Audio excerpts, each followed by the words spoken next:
अहाँ सब सुन रहल छी डीजे गौतम प्रोडक्शन के प्रस्तुति।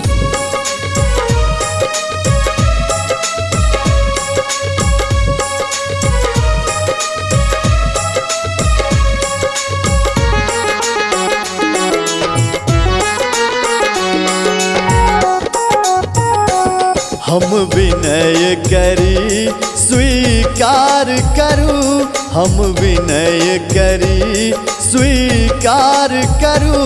गौरी नंदन हमर वंदन के स्वागत सादर अभियो गणपति, स्वागत सादर अभियो गणपति।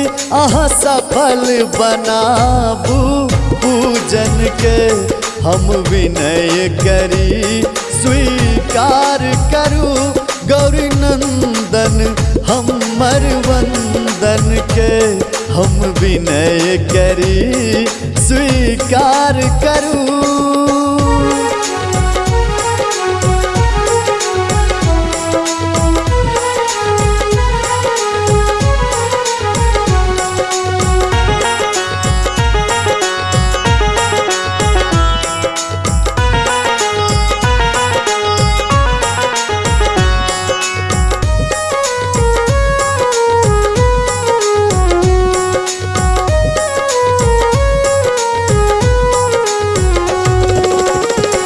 लंबोदर संग गजमुख शोभै, ई रूप चतुर्भुज मन मोहै, ई रूप चतुर्भुज मन मोहै।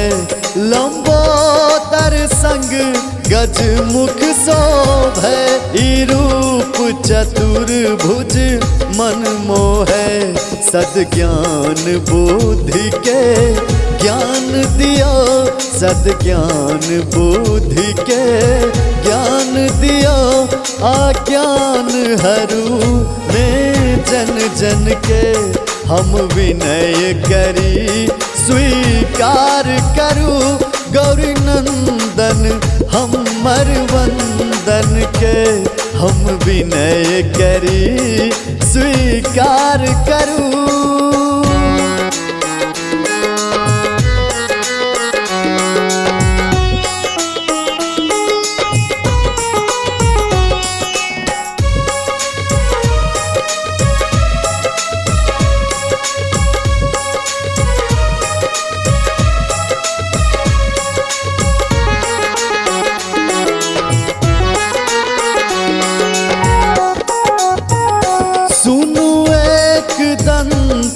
मूसक वाहन करी रिद्धि सिद्धि संग आवाहन, करी रिद्धि सिद्धि संग आवाहन। सुनु एक दंत मूसक वाहन करी रिद्धि सिद्धि संग आवाहन।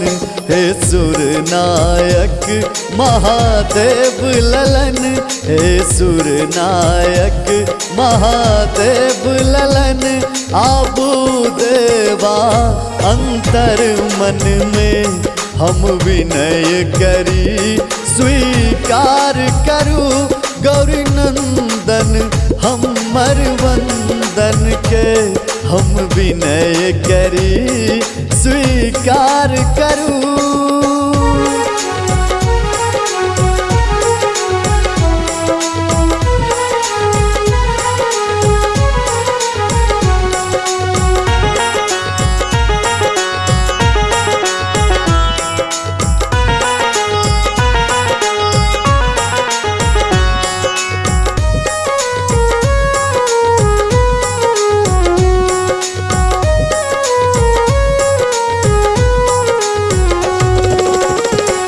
मंगल करियो हे विघ्न हरन, हे परशुपानी हम ऐल शरण, हे परशुपानी हम ऐल शरण। मंगल करियो हे विघ्न हरन हे परशुपानी हम ऐल शरण। प्रभु अंश अचानक भाव सुनु, प्रभु अंश अचानक भाव सुनु। दिन फेरू राजीव रंजन के हम विनय करी स्वीकार करू। गौरी नंदन हमर वंदन के हम विनय करी स्वीकार करू।